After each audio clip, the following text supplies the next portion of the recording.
Como dije esta mañana, soy Pablo Antonio Fernández, catedrático de Derecho Internacional Público y Relaciones Internacionales de la Universidad de Sevilla, y me voy a ocupar de moderar esta mesa de esta tarde, que tiene 3 integrantes. Vamos a ir haciéndolo uno por uno. Cada uno sabe que tiene 15 minutos y no más de 15 minutos, de tal manera que podamos tener al final un diálogo bastante más fluido, porque a veces al hilo de las primeras preguntas pueden surgir unas segundas preguntas u otro tipo de preguntas en otras personas, y lo bueno sería pues facilitar a todo el mundo que quiera hacer preguntas o sugerencias o reflexiones o lo que se necesite. En primer lugar, vamos a contar con Consuelo Ramón Chornet, que es colega, por lo tanto catedrática de Derecho Internacional Público y Relaciones Internacionales de la Universidad de Valencia, y como los dos hicimos el mismo plan de estudios, de ese plan antiguo que solo unía Valencia y Sevilla, pues nos conocemos casi desde entonces. Además, en este momento es directora del Departamento de Derecho Internacional Adolfo Miaja de la Muela, el nombre de uno de los grandes internacionalistas clásicos españoles. Y bueno, aunque ya no lo pone en su currículum, pero creo que también le ocupa muchas horas, sobre todo últimamente. Es miembro de la Junta Electoral Central. Seguramente lo han visto ustedes en la televisión, porque últimamente estaba bastante en la palestra pública.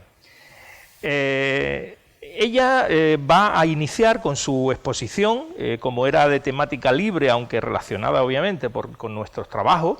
Pues tienes 15 minutos a partir de ahora, si te parece. Creo que te vas a levantar, vas a dictar tu exposición desde aquí de pie, y en cuanto que hayan pasado los 15 minutos yo te voy a llamar la atención. Bien, buenas tardes. Es para mí una satisfacción estar aquí en este curso de la Universidad Complutense. Quiero empezar agradeciendo... ¿Se oye? Ya me estoy viendo que no.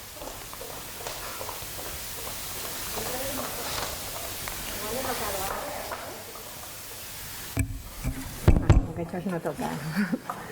Bien, decía que quiero empezar agradeciendo al profesor Pachal de Coa por esta invitación que me brinda la oportunidad de participar en estos cursos del Escorial, en concreto en este sobre cómo reforzar el papel internacional de la Unión Europea, y en esta mesa redonda junto a mis compañeros y amigos, los profesores José Ángel Sotillo y Luis Norberto González. Quiero agradecer también por su ayuda y por su iniciativa a la secretaria de este curso, Victoria Rodríguez, y también a su coordinadora, Guiomar Gutiérrez. Bueno, yo he cambiado un poco quizá la intervención que tenía prevista, un poco porque me ha parecido que el profesor Aldecoa, como nos decía esta mañana, pues lo que él pretendía era que habláramos, que pudiéramos discutir, analizar en torno a cómo debe ser el futuro de la Unión Europea, o cómo nos gustaría que fuera en realidad, pero que también le gustaría que hiciéramos algunas propuestas.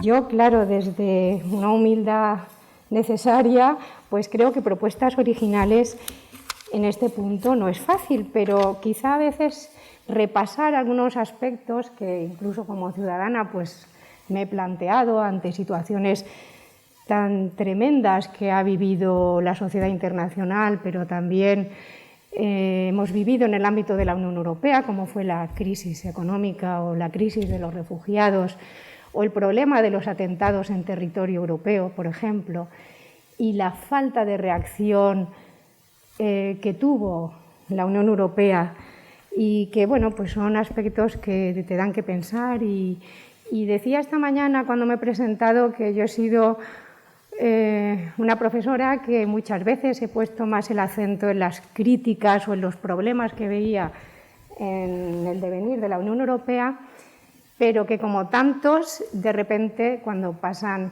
situaciones como la pandemia, por ejemplo, o también la crisis económica, te preguntas qué sería de España, por ejemplo, si no existiera la Unión Europea, ¿no? O, por ejemplo, cuando toma el poder en Estados Unidos un presidente como Donald Trump, también te planteas que si la deriva militarista, no lo diré, vamos, alejada de la Nada, no lo diré, es que soy disléxica.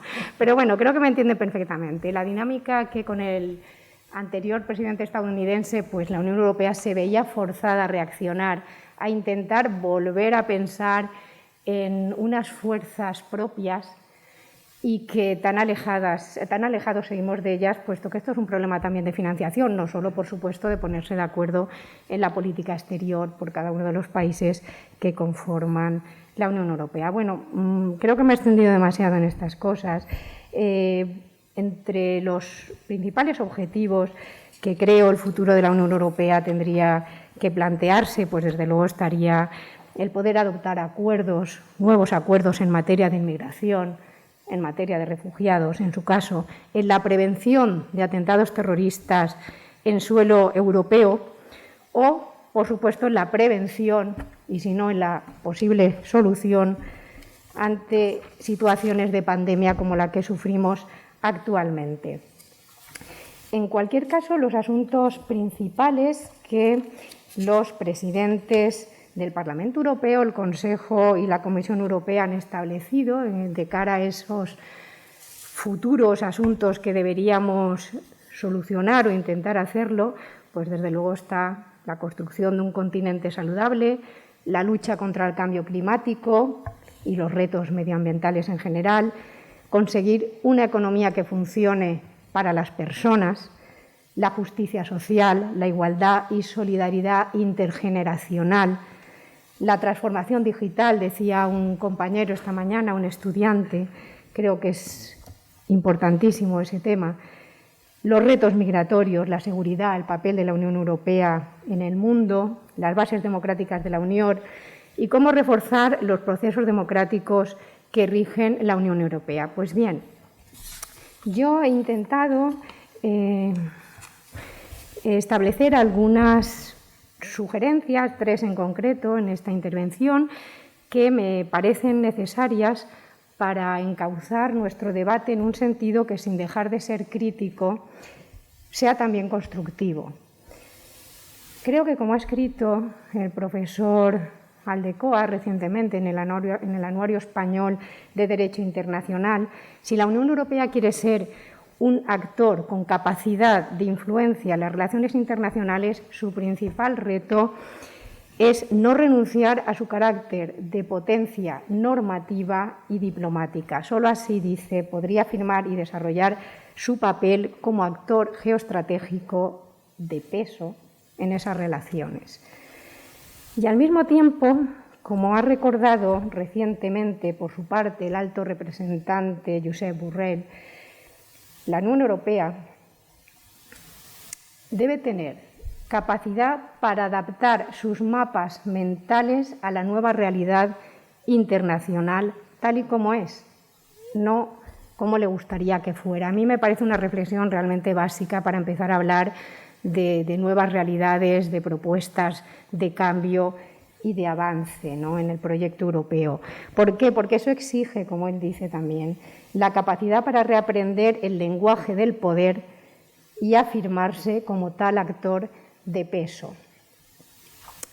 Hablaba esta mañana la profesora Guinea de ese realismo, ¿no? Y yo creo que siempre nos estamos alejando de lo que dice en este caso Borrell, ¿no? Hay que estar a lo que hay, no a lo que nos hubiera gustado que fuera, y eso es un volver atrás para cambiar y enfocar los problemas de manera distinta, porque no ha funcionado lo que hasta ahora hemos intentado. Y es que, como ha recordado el pasado año en un trabajo excelente, en un análisis sobre las consecuencias geopolíticas de la pandemia, el profesor Juan Romero, que es un catedrático de Geografía de la Universidad de Valencia, pues como ha recordado en un artículo que ha titulado «La Europa indolente, una hipótesis sobre los efectos geopolíticos de la pandemia», hay que tener presente esta nueva realidad internacional de la que nos habla también el alto representante. Me estoy refiriendo a que desde hace 2 décadas, al menos, el contexto geopolítico es un contexto sustancialmente distinto. Cada vez más la centralidad se ha desplazado o corresponde a China y al Pacífico. Además, el contexto demográfico ha cambiado también. Europa está envejecida. Los casos de España e Italia pues, son un ejemplo bastante preocupante, ¿no? El contexto laboral es uno de los contextos que más ha evolucionado. La creación de nuevos nichos de empleo, todo lo relacionado con las nuevas tecnologías, la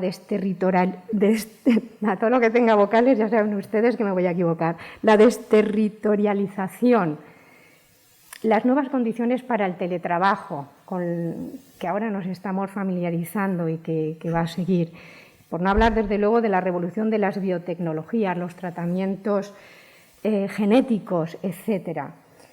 Pero al mismo tiempo avanza también la fragmentación, la precarización social que exige, sin duda, como explica el profesor Romero, profundizar en los instrumentos que permitan impulsar a la Unión Europea a una unión mucho más inclusiva y social. Y que sepa, por tanto, crear los instrumentos, abrir espacios de encuentro que generen confianza entre la Europa de la austeridad, la presuntamente virtuosa y esforzada Europa, y la Europa del Sur, supuestamente también derrochadora y viciosa. Bien, dicho esto, me parece que casi todos los especialistas coinciden en señalar que la Unión Europea no carece de recursos a esos efectos, pero sus Estados, lo decía también la profesora Guinea esta mañana, sus Estados miembros han de demostrar la voluntad política de sumar fuerzas y de hacerlo con coherencia para llevar adelante estos objetivos que exigen construir soluciones comunes frente a los desafíos crecientemente globales, es decir, para establecer una agenda innovadora con nuevas reglas en materia social, fiscal y ambiental. Creo que el test, lamentablemente, que ha constituido la pandemia, nos ha ofrecido, sin embargo, con todos sus claroscuros, una prueba de la capacidad de solidaridad y resiliencia de la Unión Europea, aunque es verdad que ha sido sobre todo solidaridad interna entre los socios y aún así no sin dificultades.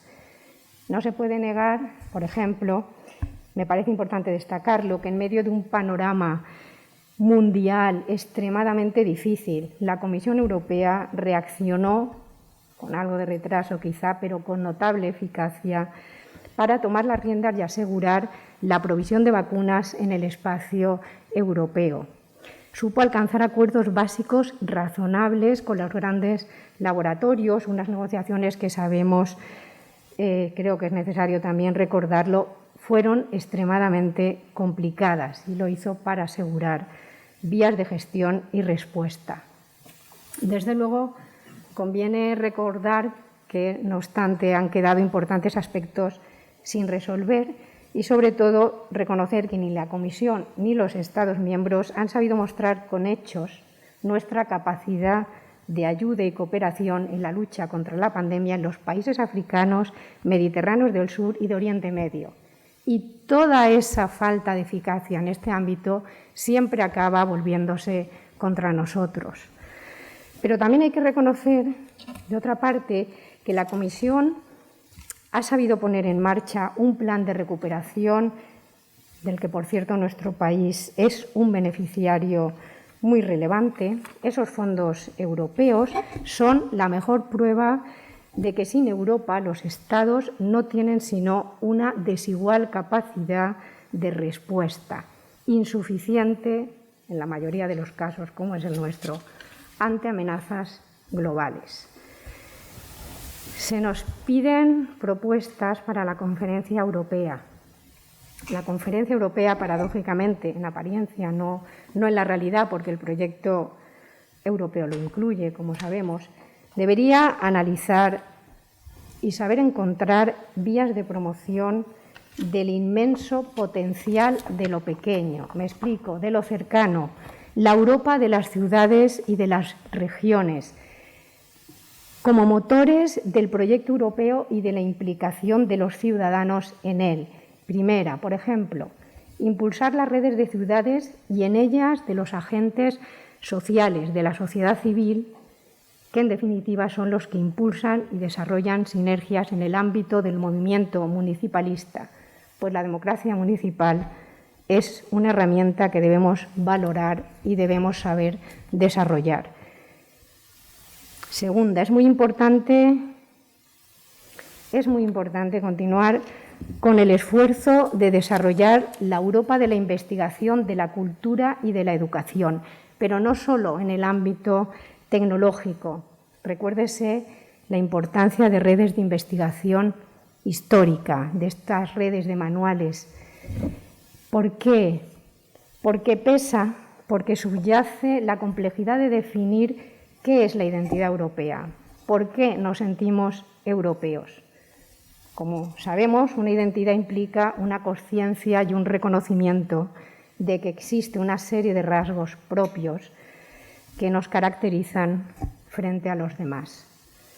El problema es que Europa no es solo un lugar, una lengua, una historia, una cultura, una realidad, sino la combinación de todas las realidades, lenguas, culturas de los países que la integran.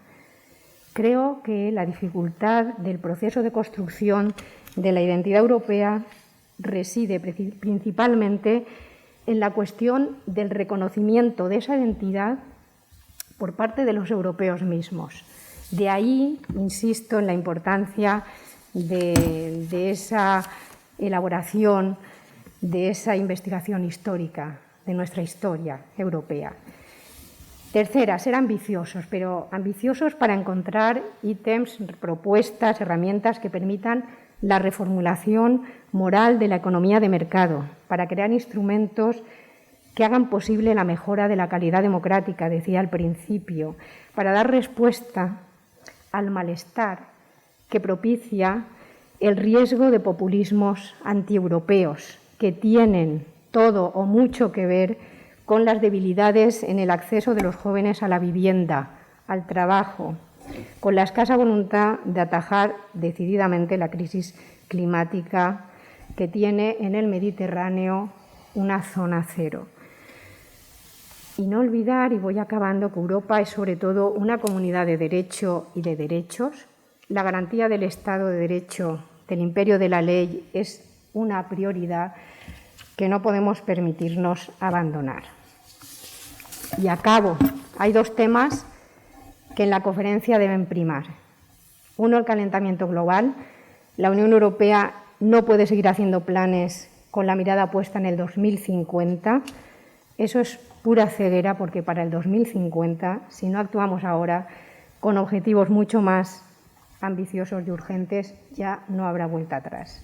Otro, relacionado con este, es la autonomía energética centrada, claro, en las energías renovables. Nada más. Muchas gracias.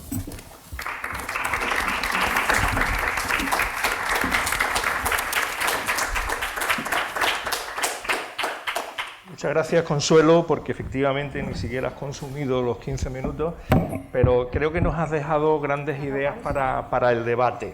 Esa Europa de las regiones y de las ciudades como impulsora de la democracia municipalista, esa Europa de la cultura y la educación, como marco para la identidad e incluso para la pertenencia, el sentimiento de pertenencia, esa ambición para reformular la economía de mercado, de la calidad de la democracia, del bienestar humano, del imperio del derecho, y ya como si fuera un colofón, el calentamiento global, cualquier cosa que has dicho. Yo creo que todo esto son elementos importantísimos que se pueden tener en cuenta a la hora del debate. Pero vamos a continuar, si te parece. José Ángel Sotillo Lozano va a ser nuestro próximo panelista. José Ángel Sotillo Lorenzo, aparentemente, él incluso esta mañana, con cierta modestia, parecía como que yo estoy fuera del marco europeo porque me encuentro más cómodo en el marco de las políticas de desarrollo y del marco, como si eso fuera algo ajeno a la Unión Europea.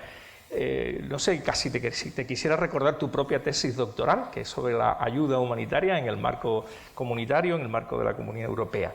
Él es profesor titular de Relaciones Internacionales de la Universidad Complutense de Madrid y efectivamente tiene su foco de atención puesto siempre en la cooperación internacional, en el desarrollo, pero él no ignora, lógicamente, y por eso escribe sobre ello, que el gran actor principal del desarrollo, tal como hoy día concebimos ese desarrollo, pues lo impulsa fundamentalmente la Unión Europea. Por lo tanto, al final tienes que siempre ultimar.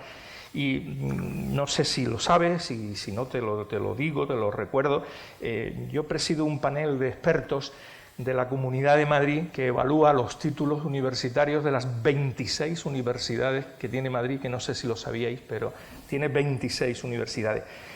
Y el último que evalué de forma presencial, porque este año hemos estado evaluando programas de doctorado, pero a distancia, fue en 2012 precisamente sobre el grado de Relaciones Internacionales de la Facultad de Ciencias Políticas y Sociología de la Universidad Complutense de Madrid, y nos ofrecieron como asignatura de referencia 2 asignaturas, una de ellas era Cooperación Internacional y Desarrollo, en la cual tú eras el docente y en la cual tuvimos una oportunidad extrema, digamos, de profundizar sobre todos esos valores de transmisión que tú mantenías y por lo tanto, ya como sabes, por supuesto salió perfectamente, muy bien, pero que gracias a la intensidad que le dedicamos a tu asignatura de referencia pudimos darnos cuenta de tu propia calidad como docente. Así que muchas gracias, tienes el panel, no sé cómo se llamaría esto, si te vas a venir aquí o vas a quedarte allí. Por favor, venga, por favor. ¿Puedo acumular los minutos de consuelo? No. No ha habido suerte. Buenas tardes.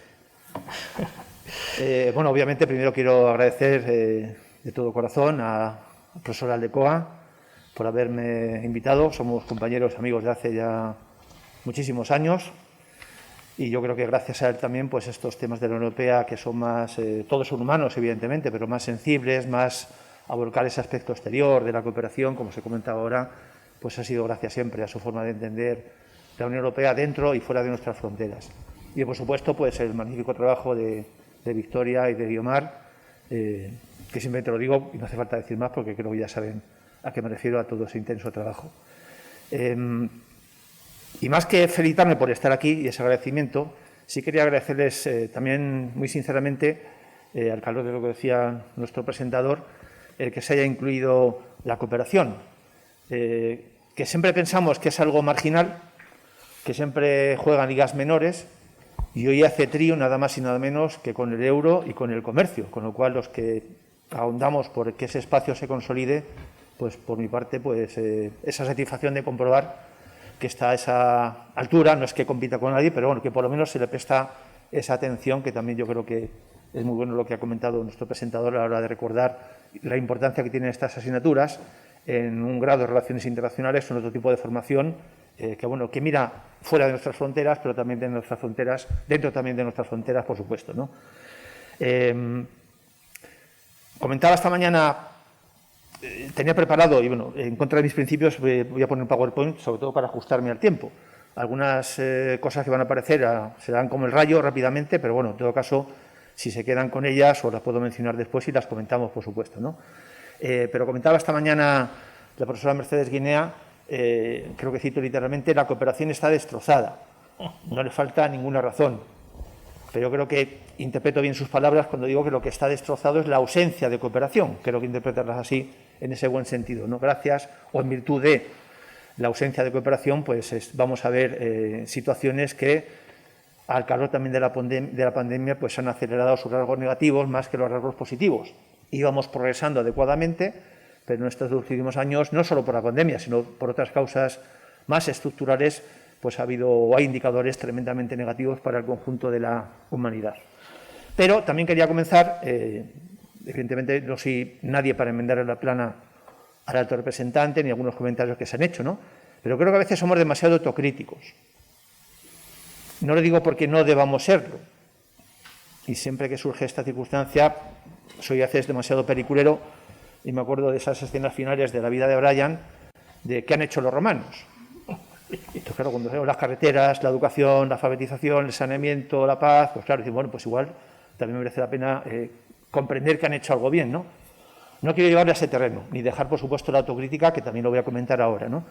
Pero creo que en ocasiones ponemos demasiado, y es verdad que estamos entre gente de la academia que, por supuesto, está en nuestro ADN ser críticos y autocríticos, pero creo que en ocasiones no nos centramos en la parte que podemos, ofrecer a la ciudadanía de lo que hacemos bien, aunque sea medianamente bien a veces. Y en ese sentido yo creo que un aspecto fundamental de eso que sin hacerlo bien habíamos progresado adecuadamente y estamos progresando adecuadamente es las políticas de cooperación para el desarrollo. Y aquí debo decir que la Unión Europea es un referente, por mal que lo haga en ocasiones, es un referente. Si nos vamos a los modelos que hay, el modelo europeo se aparta totalmente del estadounidense, de ese condicionamiento absolutamente geopolítico vinculado al interés de la política exterior, basado en el componente más identitario de la seguridad, y aquellos o aquellas que tenían esperanza de que el modelo chino iba a suplir esos modelos más vinculados a un interés de mercado, a un modelo capitalista, etcétera, etcétera, pues están sufriendo sus propias carnes. Es otra forma de, y se ha citado así por algunos autores, de colonización del modelo chino de política exterior y especialmente de la cooperación china en lugares como África y en otros países. Por lo tanto, yo creo que la esperanza proviene en reconocer primero lo que hace la Unión Europea, sin dejar de ser críticos, por supuesto, todo es mejorable, por supuesto, pero reconociendo que este modelo, que combina la gobernanza democrática con el desarrollo sostenible, tiene en Europa su principal valedor. Y es algo que incidiré en lo largo de la presentación, pero sobre todo también en aquellas propuestas que, también como decía Consuelo, prácticamente no vamos a inventar nada, por lo menos en mi caso. Hay que reconocer también esa humildad, pero es verdad que, conociendo lo que hay, evidentemente vamos a intentar mejorarlo, por tanto, a reforzar aquello que hacemos ya bien e intentar aquello que también asumimos, y eso también el profesor Aldecoa nos lo inculcó, que son innovaciones que la Unión Europea hace en su política exterior y especialmente en la política de cooperación para el desarrollo. Por lo tanto, yo creo que un punto de partida es reconocer el papel fundamental que quizá no ha jugado hasta ahora, pero que sí puede jugar hacia el futuro dentro de ese rol geopolítico. Y yo creo que es uno de los ejes fundamentales que se puede plantear para la futura conferencia la conferencia sobre el futuro de Europa. Para tenerme también al guión establecido, hablaré primero de algunas fortalezas, algunas carencias y debilidades, y luego a partir de esa suma o esa resta, pues algunas de esas propuestas que, repito, sin ser innovador, pero sí podemos reanudar, resumir, para intentar condensarlas y que tengamos una serie de propuestas que podamos transmitir para que esa Europa futura sea mejor dentro y fuera de nuestras fronteras, sabiendo que, como sabe cualquier profesor o estudiante de Relaciones Internacionales, ya no hay una desconexión entre lo interno y lo externo. Por tanto, nos jugamos tanto en lo interior como en lo exterior, y está todo absolutamente vinculado, y creo que la cooperación para el desarrollo es uno de los elementos fundamentales de esa conexión entre lo interno y lo externo. Decimos como mantra que la Unión Europea, así lo pone en todos sus documentos, para comenzar desde hace ya bastantes años, es el primer donante mundial de ayuda oficial al desarrollo. Esto además se va a consolidar, porque está ya previsto en el marco financiero plurianual.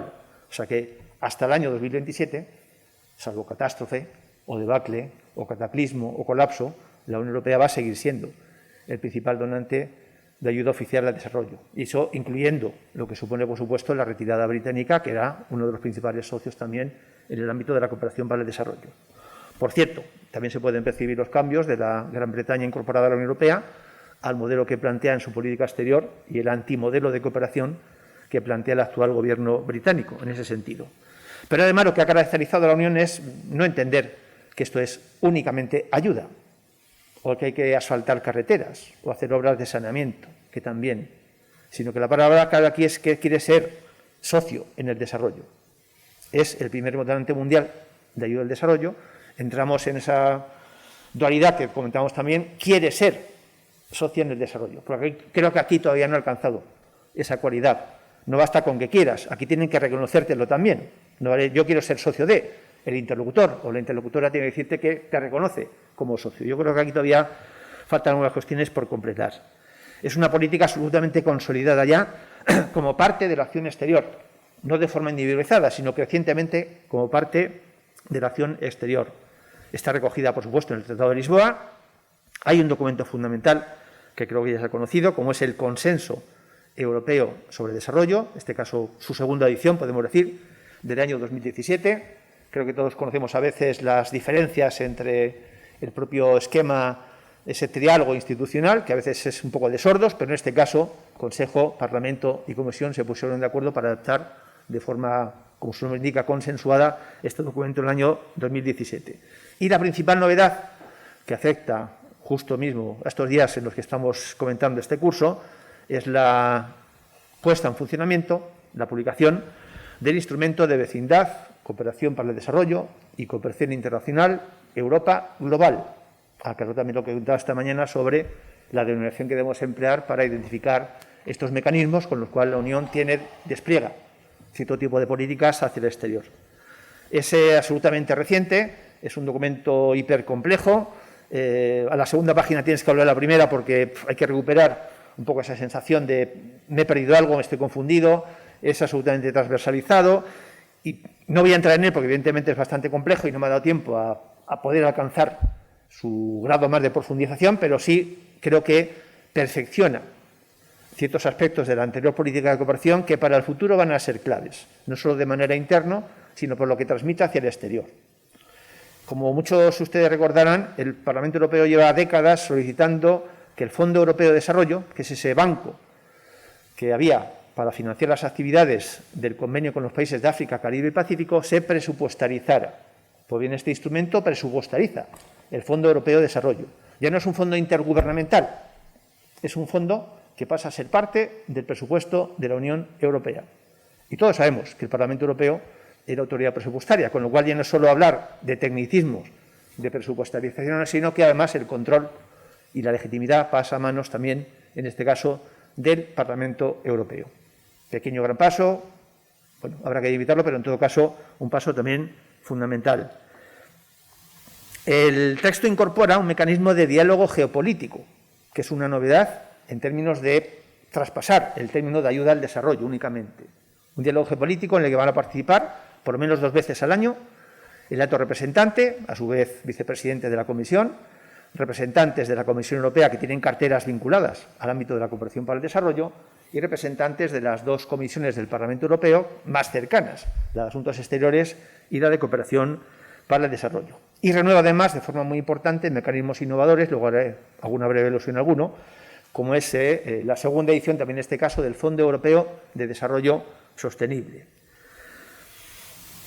Y otro tema fundamental también, mirando hacia el futuro, es el alineamiento absoluto de la Unión Europea con la Agenda 2030 y los Objetivos de Desarrollo Sostenible.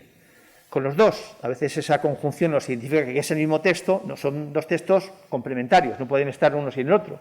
Con la Agenda 2030, lo que supone reforzar la gobernanza y el multilateralismo, y con los Objetivos de Desarrollo Sostenible. En esa alusión a qué hace la Unión Europea para fomentar esa parte de explicar a la ciudadanía que sin ella sería impensable el modelo de cooperación al que queremos que se vaya, el objetivo 16, que es crear sociedades pacíficas, justas e inclusivas, no hubiera sido posible sin la participación de la Unión Europea. Parte del territorio que recorre este documento en temas de desigualdad provino precisamente no de países europeos, que pueden tener ciertos mecanismos para tratar de eliminarla o de combatirla, sino de países latinoamericanos, que fomentaron esa inclusión de que, junto al término tradicional de lucha contra la pobreza, en el que obviamente incide también este documento, se incluyera de forma especial y con medidas más estructurales la lucha contra la desigualdad.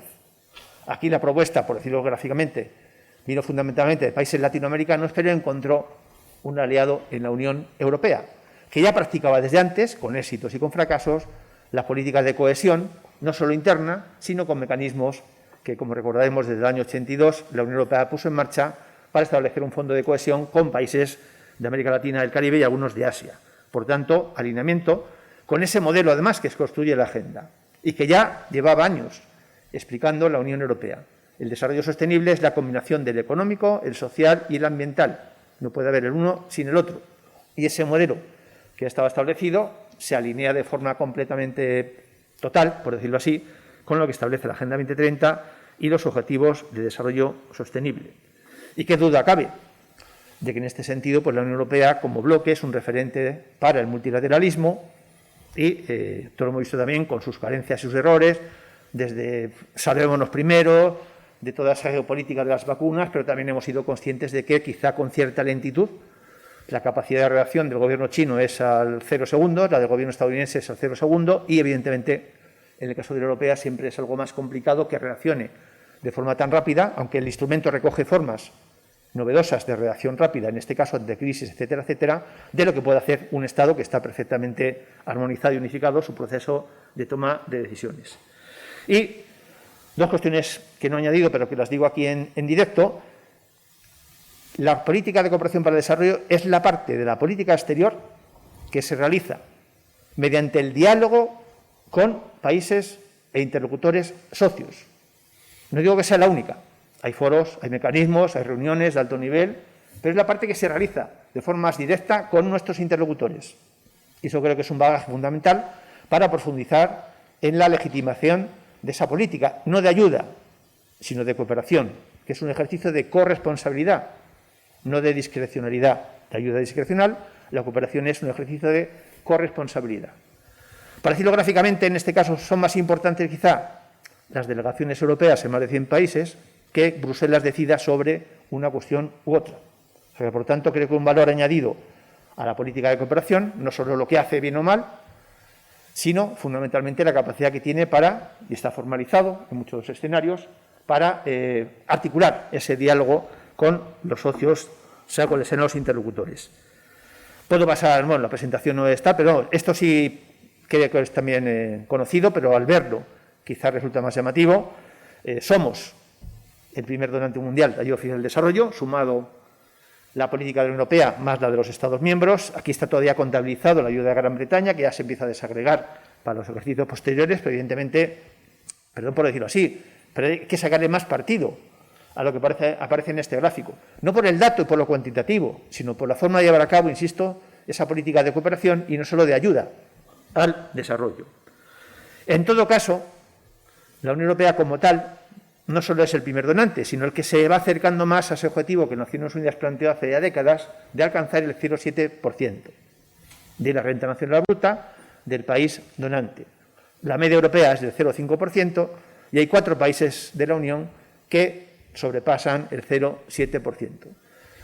No quiero hablar del caso español porque, bueno, eso sería otro tema, por supuesto, y además es mejor no mencionarlo precisamente en los momentos actuales en los que atraviesa la cooperación española una profunda crisis en todos los sentidos. Voy a ir muy rápidamente. Carencias y debilidades. La profesora Guinea lo comentaba esta mañana. La falta de coherencia. En muchos lugares sabían los efectos de la ayuda europea, pero sabían sobre todo los malos efectos de la política agraria común. Lo sabe buena parte del territorio español, por cierto, en muchos lugares, algunos efectos negativos, también positivos, por supuesto, pero fundamentalmente esa forma de protección pues ha dejado sin protección a una buena parte de productores, agricultores, a una buena parte del planeta, a los que luego ayudábamos para salir de sus problemas. Por tanto, una grave falta de coherencia. Se ha comentado también, claro, aquí la alquimia política de Leonard no funciona. Si cada Estado tiene sus prioridades geográficas para dirigir su ayuda, es difícil que haya una sola ayuda europea. Solo miren a dónde va la ayuda francesa, la belga, la italiana, la británica y la española, a sitios diferenciados, por intereses pasados, coloniales, fundamentalmente. Por lo tanto, no se puede construir de la noche a la mañana una política europea, pero en todo caso, evidentemente, como decía, desde Maastricht hasta acá se han dado pasos importantes. Y otro tema también que, por decirlo gráficamente, se nos recordaba, más al calor de eso de cómo se está viendo la experiencia de la cooperación china, era que en muchos lugares, pues, era famosa la frase: ya están los europeos con los derechos humanos. Pues sí, ya estamos los europeos con los derechos humanos, pero no con los derechos humanos del Código Europeo de tal, sino con la Declaración Universal de los Derechos Humanos, con la Declaración Universal de los Derechos Humanos, que si todo el mundo lo acepta, habrá que también emplear un nivel de exigencia para aplicarla. Pero en todo caso, evidentemente, se ha mencionado también por consuelo esas contradicciones o incoherencias, especialmente la política migratoria, que evidentemente incluso el instrumento que mencionaba siempre pone la coletilla respetando las decisiones de los Estados miembros, con lo cual, bueno, pues aquí poco vamos a adelantar si con gobiernos como los que conocemos, pues solo hay que ver los cambios en Italia, por ejemplo, de la política migratoria de un gobierno o de otro. Y más nos vale que hagamos algo, porque si no, este mapa, que se acaba de publicar por la Escuela de Cultura de Pau de Barcelona, es Alerta 21, y aunque no se distinga bien desde la distancia, pero simplemente si ves en cualquier buscador Alerta 21, tenéis este y otros mapas más que vienen a reflejar pues, que a pesar de que estemos mirando evidentemente el efecto de la pandemia, pues crisis, conflictos, tensiones, todo tipo de violencia recorren una buena parte del escenario internacional. Y sabemos que más tarde o temprano, de una forma u otra, nos van a llegar. Siempre decíamos, recordando lo que decía el presentador, de que explicamos a veces que se coopera por solidaridad, pero también puedes emplear el argumento del egoísmo. Cuando los problemas están fuera, al final los problemas te van a llegar a ti. No es el argumento de la solidaridad, pero en todo caso funciona en algunas ocasiones. A partir de ahí, ¿cuáles son las propuestas para poder reformar? Pues una vez más, y para hacer una coletilla de dónde está el límite entre intereses y principios o valores, por reforzar evidentemente los principios y valores, sobre todo ese modelo europeo, gobernanza democrática, más desarrollo sostenible. Es fácil decirlo, mucho más complicado llevarlo a la práctica, habrá que ver el desarrollo y la implementación de ese nuevo instrumento, pero en todo caso yo creo que si hablamos de referencias, el modelo europeo en este caso es bastante reconocido. Aprovechar ese papel que tenemos como socio relevante, diferente al modelo estadounidense y al modelo chino. Trabajar aún más con socios, no digo preferentes, sino que tenemos esa alianza, no natural, sino que tenemos objetivos y planteamientos comunes, especialmente con América Latina. No voy a soltar ahora lo de que estamos descuidando las relaciones con América Latina, lo comentábamos antes de la comida, el caso de Cuba y algún otro más, pero en todo caso yo creo que tenemos ahí no un aliado natural que siempre está ahí, son críticos, pero yo creo que una parte de cómo construimos una cooperación a escala global y de nuestra especial relación con países de América Latina, desde la corresponsabilidad y no como un ejercicio del donante que tiene el poder, la hegemonía, como queramos llamarlo, para imponer la forma de un cierto desarrollo u otro. Más rendición de cuentas a la ciudadanía. Por lo motivo que sea, conocemos que somos el primer donante mundial, pero conocemos poco de cuál es ese impacto, cómo medir la eficacia, cómo medir la coherencia, el impacto que tiene. Podemos saber que tantas personas se han vacunado gracias a que una buena o más de la mitad del fondo COVAX proviene de la Unión Europea. Eso podemos poner en nombres y apellidos, pero en todo caso, más allá de eso, insisto, con un carácter mucho más estructural. Y mucha más concienciación y educación para el desarrollo. Mucha más. Y hay elementos. Por ejemplo, se ha reforzado dentro del instrumento el programa Erasmus+. Eso que es fundamental. Igual que consideramos que el programa Erasmus fue fundamental para un mayor conocimiento de la sociedad europea y que a partir de una cierta edad todo el mundo conocía por esos intercambios y aprendía que es ser europeo o europea, yo creo que reforzar ese programa Erasmus+ permitirá también combinar ese modelo para que quien quiera, evidentemente, respetando cualquier cultura o tradición, pues por supuesto implicarnos en ese modelo.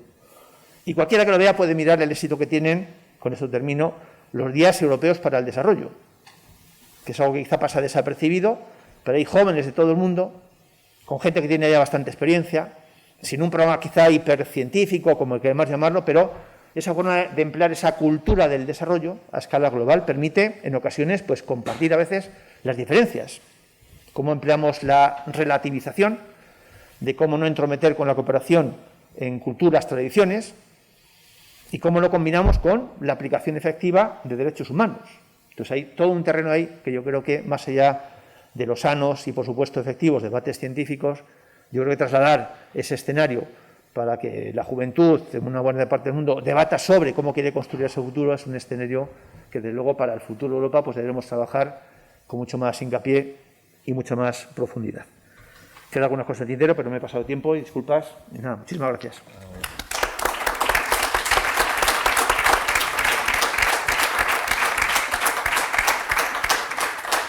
Muchísimas gracias, José Ángel. Yo me voy a quedar con 3 ideas fuerzas que puedan suponer un incentivo a ese debate que tiene mucho que ver con el objetivo de este curso.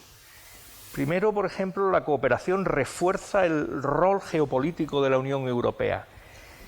Una segunda idea fuerza sería el alineamiento de la política del desarrollo de la Unión Europea con la Agenda 2030 y los ODS, porque ello refuerza la gobernanza mundial y el multilateralismo. Y en tercer lugar, esa búsqueda de ser socios de los países a cuyo destino van los recursos de cooperación, que debe ser un objetivo de la Unión Europea porque refuerza además sus propios valores. Creo que estas tres ideas son buenas, independientemente de toda la batería de cuestiones que has planteado, que son muchas. Incluso hay alguna de carácter general que a mí también me parecería. Es decir, estamos siempre esforzándonos en descubrir la debilidad y no, hay fortalezas. Y bueno, tú mismo las has señalado y por lo tanto también podríamos discutir sobre esas cuestiones. Bien, pero tenemos un último interviniente, el profesor Luis Norberto González Alonso, que es catedrático también de Derecho Internacional Público y Relaciones Internacionales de la universidad en la que yo creo que todos los profesores de España querríamos ser catedráticos, la Universidad de Salamanca. Mi padre, pobrecito, siempre estaba ilusionado con que llegara algún día a ser catedrático de la Universidad de Salamanca, pero en literatura, no en Derecho Internacional Público.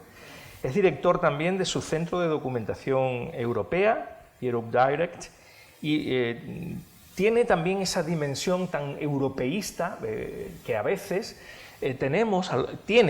yo no la tengo, pero hay profesores en nuestra disciplina que la tienen. Y bueno, yo creo que tú eres uno de ellos, ¿no?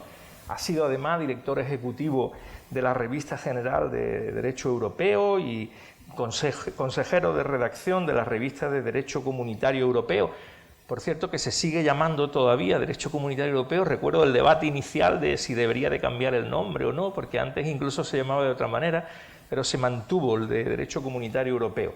No sé si habrá que plantear ahora que quizás a lo mejor con europeo tendría suficiente. Y bueno, por decir algo diferente, tiene tantos sexenios como hijos, y le aseguro que tiene muchos hijos. Así que, cuando tú quieras, por favor.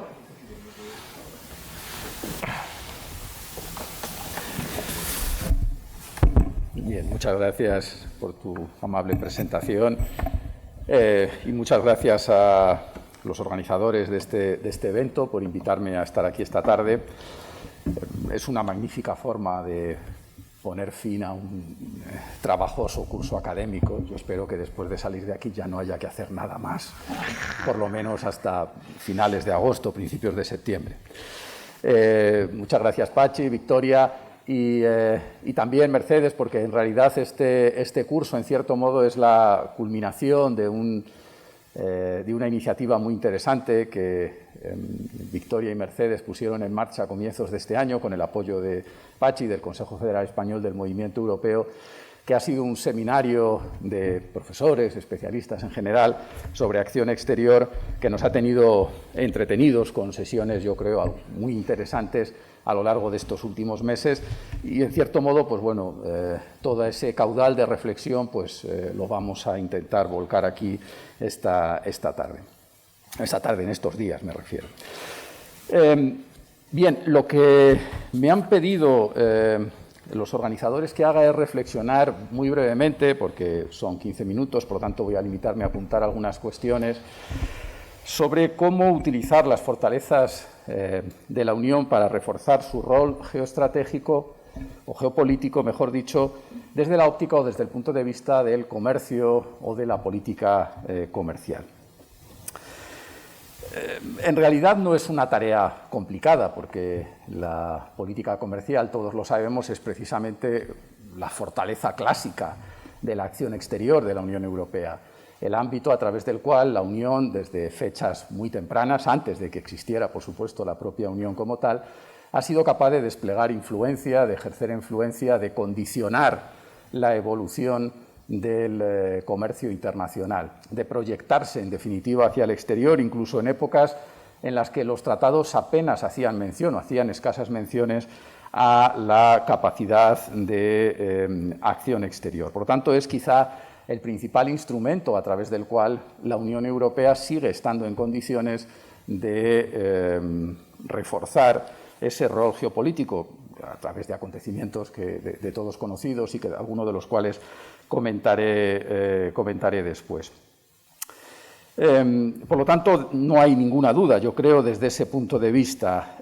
La cuestión es que ahora pretendemos reforzar la dimensión geopolítica, geopolítica de la política comercial.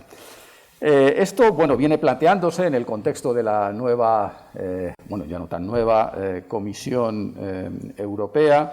Y más concretamente, por lo que se refiere a la política comercial, pues quizá conozcáis una comunicación que hizo pública la Comisión en febrero de este año, que lleva por título Revisión de la política comercial, una política comercial abierta, sostenible y firme, y entre cuyo enfoque pues, se detecta claramente esta aspiración, ¿no?, de convertir o de hacer más geopolítica la política comercial. Yo creo que los hechos lo están demostrando, perfectamente posible.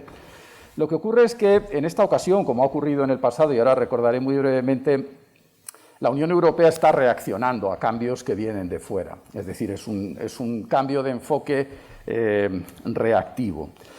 En otras ocasiones, a lo largo de las últimas décadas, la Unión Europea también se ha visto forzada a hacerlo y la política comercial ha demostrado su versatilidad para adaptarse a ese nuevo contexto, a esas nuevas circunstancias, pero también al mismo tiempo, es decir, es una política desde este punto de vista, como voy a intentar explicar, resiliente, utilizando este concepto tan de moda, pero al mismo tiempo también, cada vez que hemos ido dando pasos en ese proceso de adaptación a circunstancias muy variadas,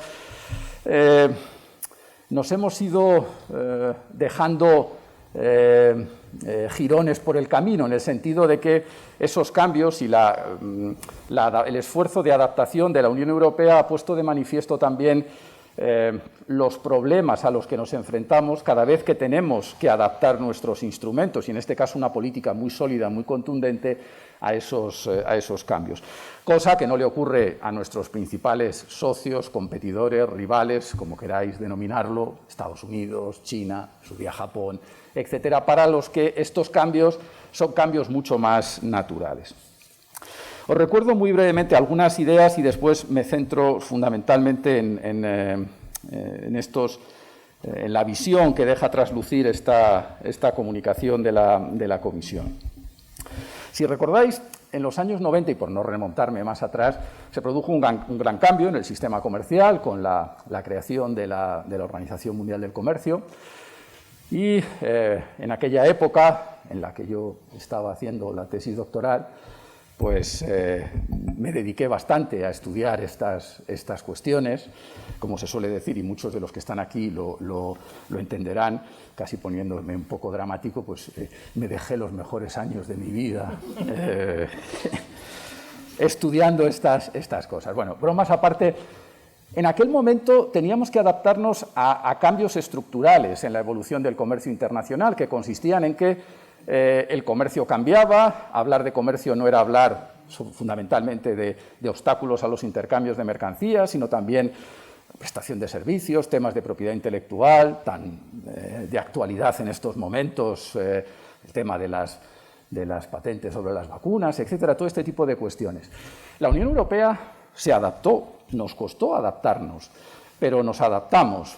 Pero aquel cambio puso de manifiesto ciertas debilidades, incluso constitucionales, dentro de la Unión, hasta el punto de que, en realidad, si uno se para a pensar, hasta que no entró en vigor el Tratado de Lisboa, nuestro marco constitucional no se adaptó formalmente a esos cambios que habían tenido lugar a mediados de los años 90 con la aparición de la Organización Mundial del Comercio. En la práctica, la adaptación fue más fluida. 10 años después, aproximadamente, el sistema comercial multilateral empieza a colapsar. 2005, empezamos a ver ya que la famosa ronda de Doha no va a ninguna parte, o no va demasiado lejos, y tenemos que hacer otro ejercicio de adaptación, que otros estaban comenzando a hacer más rápidamente que nosotros. Ese ejercicio de adaptación fue pararnos a pensar y, como se dijo en aquel momento, no seamos ingenuos. Vamos a dejarnos de sostener el multilateralismo a toda costa y vamos a empezar a buscar un enfoque más bilateral, allí donde tenemos intereses y, para ser más competitivos, diseñar una nueva estrategia que se ha traducido, lo conocéis todos en estos últimos 10, 15 años, en la celebración de grandes acuerdos de libre comercio. Alguno no ha llegado a buen puerto, algunas negociaciones continúan todavía, pero tenemos ejemplos muy significativos. Fue la llamada estrategia Una Europa Global, competir en el mundo, a finales del año 2006, que cambió en cierto modo el panorama. Y ahí, bueno, hemos sido exitosos. De hecho, el presidente Juncker, en su famoso discurso La hora de la soberanía europea, en septiembre de 2018, en ese discurso dice solemnemente que uno de los mayores logros de su presidencia de la Comisión ha sido consolidar a la Unión Europea como potencia comercial en el mundo, y se refería sobre todo a estos acuerdos.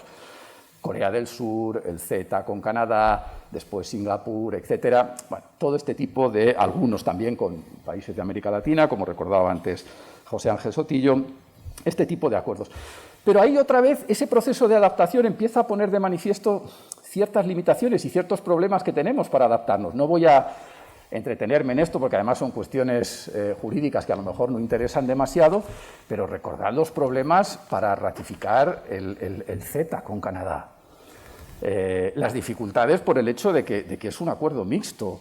Tienen que ratificar todos los parlamentos nacionales. No somos ágiles a la hora de, aunque podamos aplicarlo provisionalmente, y eso nos genera tensiones muy notables que nos generó en aquella época. Incluso tenemos después que readaptarnos diciendo, bueno, los temas de inversiones y sobre todo los sistemas de arreglo de controversias en inversiones tenemos que sacar los acuerdos aparte, como ya se está haciendo en estos últimos años, para evitar que eso se convierta en un problema, en un obstáculo. Es decir, la política comercial resiste, es resiliente, nos vamos adaptando, pero cada vez que vamos dando estos pasos, constatamos que la Unión Europea, por su propia naturaleza, tiene problemas, digamos, de naturaleza congénita, si queréis, que no tienen otros actores, básicamente, léase Estados Unidos y Canadá.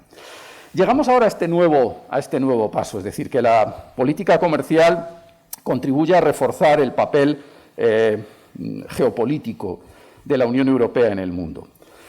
¿Cómo no? Es decir, la evolución de la realidad internacional nos obliga a ello.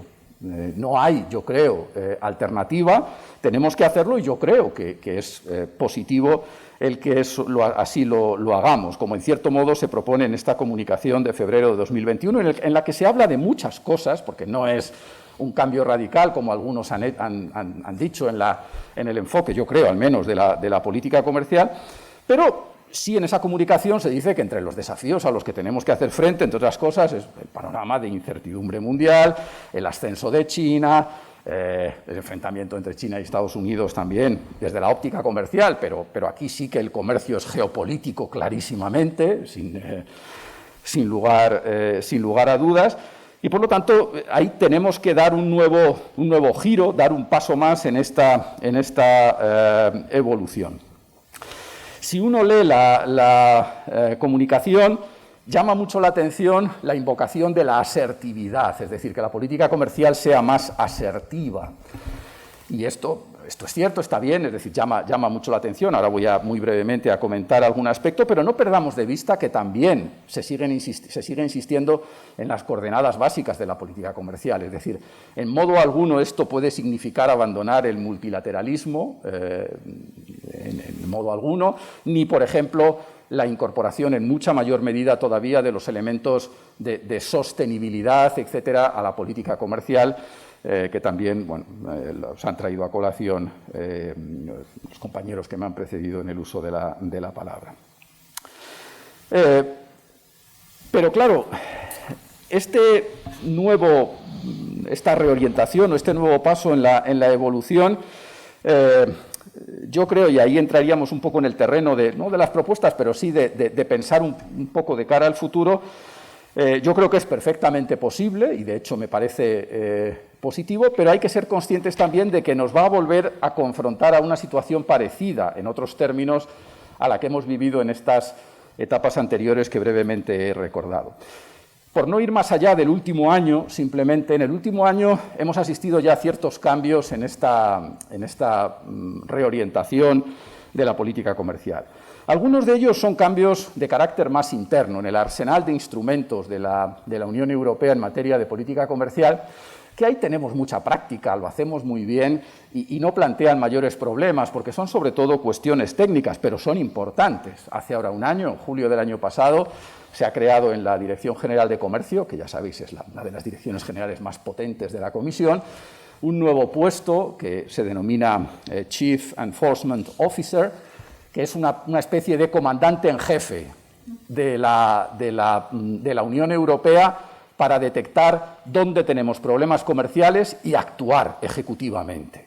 Es decir, tomar medidas rápidas para intentar resolver esos problemas que pueden consistir en que, bueno, pues en determinados mercados exteriores nuestros operadores económicos se ven confrontados a problemas, a dificultades, a incumplimientos de compromisos asumidos por cualquier vía con la Unión Europea por esos países.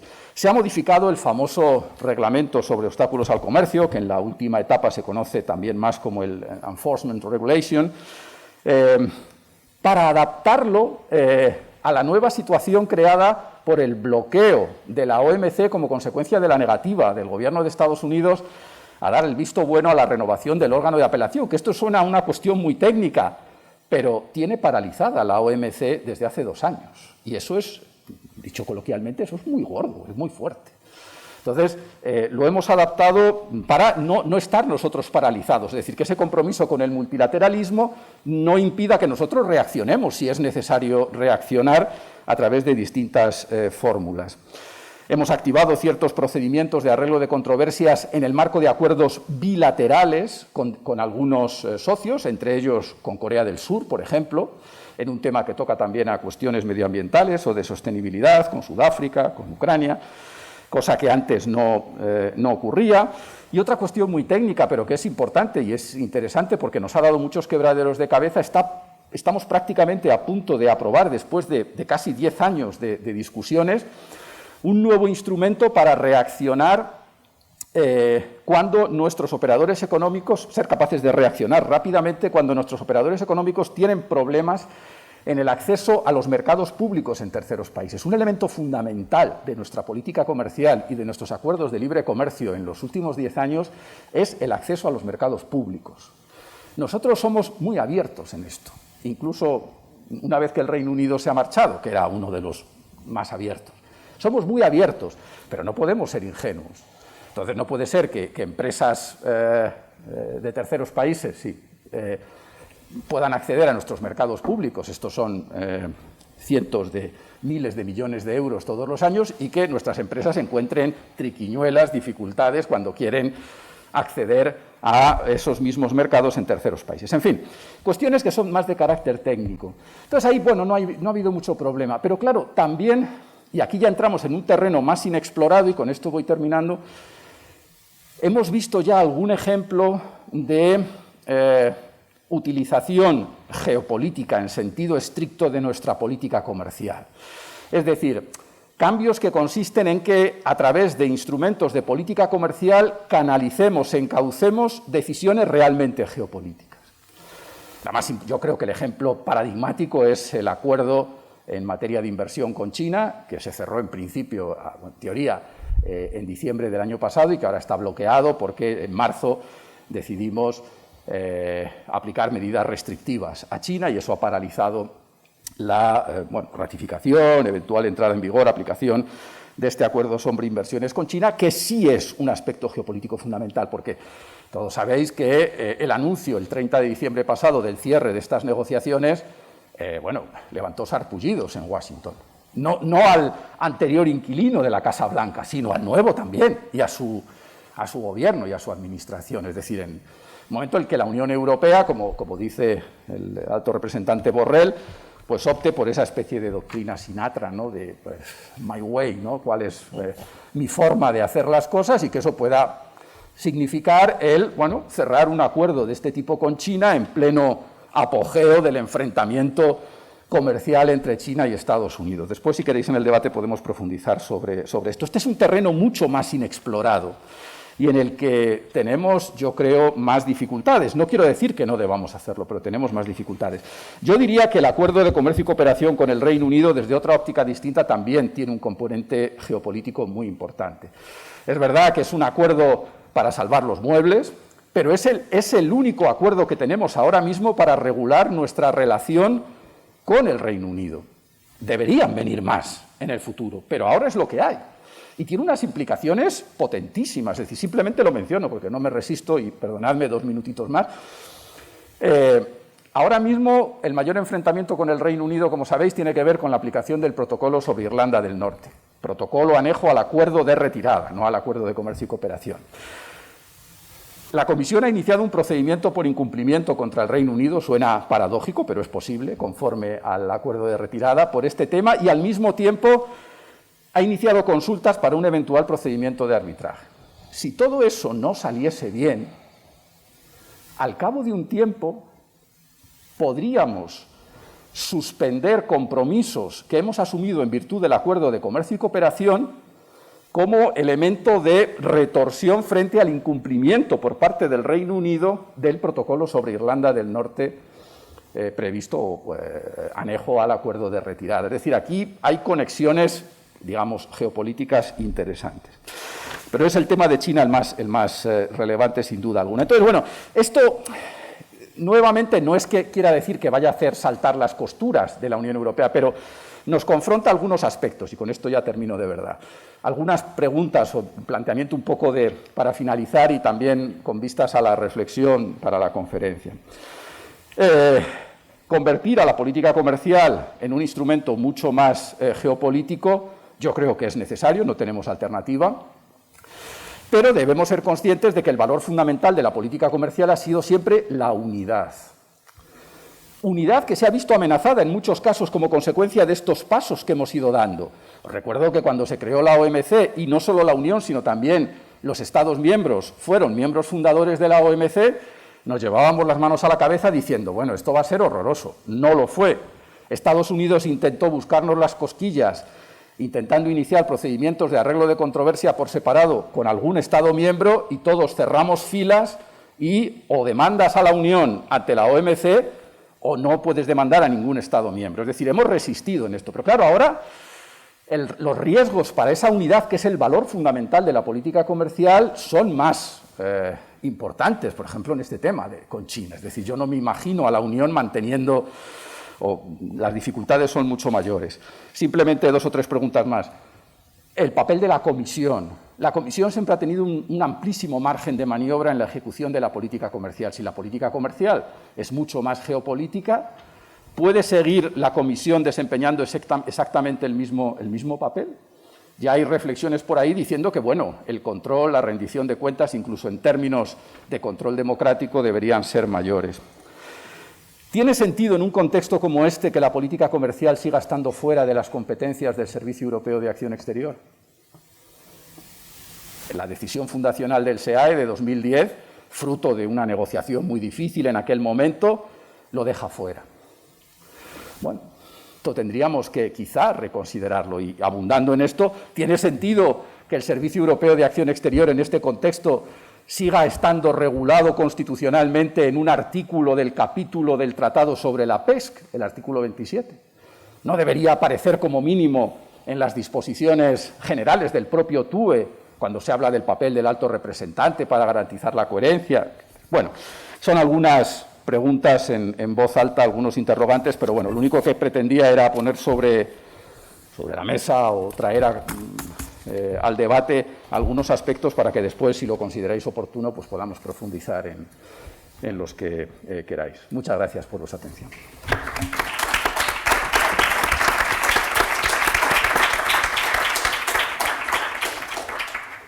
Muchas gracias. Al principio, cuando le presenté, olvidé algo que es de justicia resaltar, que es el secretario general del Consejo Federal del Movimiento Europeo. Perdón por no haberlo dicho en su momento. Yo creo que incluso al final ha terminado con ese ramalazo de esperanza para que esa política comercial común pueda estar realmente incardinada dentro de la propia acción exterior de la Unión Europea, precisamente por su importancia, que va mucho más allá de lo que podemos incluso pensar. Él ha hablado de el arsenal normativo que tiene esa política comercial, que es impresionante, no hay quien lo controle, lo mismo tú lo controlas, pero es incontrolable. Tiene tanto que muchos de ellos al final sirven a objetivos de valores. Por ejemplo, toda esa normativa medioambiental exigible a terceros estados para poder comerciar con la Unión Europea, todo eso va poco a poco mermando la capacidad soberana del resto de estados, porque se ven obligados a introducir esa normativa en sus propios mecanismos de producción. Primero al acuerdo comercial, y en el caso de Centroamérica se llegó primero al acuerdo comercial y los otros pasaban los años y no existían. Entonces, yo lo que ahí me pregunto, y le invito al profesor Sotillo a que nos comparta alguna clave de por qué puede ser que no se firmen primero los otros pilares, si esos valores de la Unión Europea son parte intrínseca de su presencia en el mundo. ¿Por qué no se firma primero el acuerdo de diálogo político o el acuerdo de cooperación y después se habla del acuerdo comercial? Y luego, desde esa idea de responsabilidad compartida, de corresponsabilidad en materia de derechos humanos, ahí me planteo, pues por un lado, ¿no?, que en esos acuerdos comerciales en los que hay cláusulas sociales y medioambientales, como se mencionaba también en las ponencias, hay esos capítulos de desarrollo sostenible, pero que nadie sabe cómo se aplican, ¿no? Igual que nadie sabe cuántas decenas de personas defensoras de derechos humanos en Colombia tienen que ser asesinadas para plantearse desde la parte europea una suspensión del acuerdo, digamos que en el hipotético caso, ¿no?, imaginemos que un país europeo cualquiera, ¿no?, desalojara a cientos de personas de un país como Ecuador o Colombia sin ofrecerles alternativa habitacional, resultaría lógico entender que Ecuador o Colombia amenazaran con suspender el acuerdo si eso fuera posible. Entonces me gustaría saber por qué estas cosas no pasan y si pasaran, cuáles serían los efectos, ¿no?, decía. Y por último, de nuevo, ¿no?, con el tema de corresponsabilidad en materia de derechos humanos, quería también dirigirla al profesor Sotillo la cuestión de los diálogos de derechos humanos. Existen y se dan dentro y fuera de los acuerdos comerciales. Y yo de nuevo pensaba, ¿no?, y poder valer el mismo ejemplo, ¿por qué no llega en un acuerdo Colombia y dice a la Unión Europea que países como España no ofrecen una justiciabilidad adecuada a los derechos socioeconómicos? Que mientras que Colombia tiene un sistema de tutela que es accesible a cualquier persona, en España no se reconocen como derechos fundamentales los derechos socioeconómicos en la Constitución. Estas cosas no pasan, me gustaría tener alguna clave de por qué y si existieran cuáles serían los efectos. Y de nuevo, en el acuerdo con Mercosur, en estas negociaciones, ¿por qué no hay amenazas de no firmar o de no que el acuerdo no entre en vigor, de no haber alcanzado un acuerdo? Porque sindicatos del bloque de Mercosur estén preocupados porque las condiciones laborales en determinados sectores en el este de Europa son peores de las que tienen en sus países. ¿Por qué esto no da lugar a las mismas consecuencias? ¿Por qué esto no forma parte del diálogo? Muchas gracias, Diego. El siguiente. Hola, soy Jorge, estudio Filosofía, Política y Economía y en realidad mi pregunta iba muy ligada a la de Marcos porque es que justo estuvimos hablando de eso en la cena de ayer y es simplemente apuntarla. Y va en relación a África, por concretarlo en un sitio, pero pasa en otros sitios, como está empezando por ejemplo Latinoamérica, como decía él con Ecuador. Y claro, solo apuntar que, como decía la profesora Consuelo, que la demografía está cambiando y África es potencial en todo y también lo es en su demografía. Entonces, lo que no sé bien, y es un poco la pregunta que le está haciendo, es cómo puede competir la Unión Europea con África ahí, siendo tan asimétrica la competición. Al plantear China 0 requisitos para las inversiones y la Unión Europea poner cuestiones medioambientales, de derechos humanos, que por supuesto son irrenunciables, pero que nos hacen competir de un modo muy asimétrico. Entonces era eso, solo apuntar la pregunta de Marcos, que me parece súper interesante y fundamental para el futuro. Gracias, Jorge.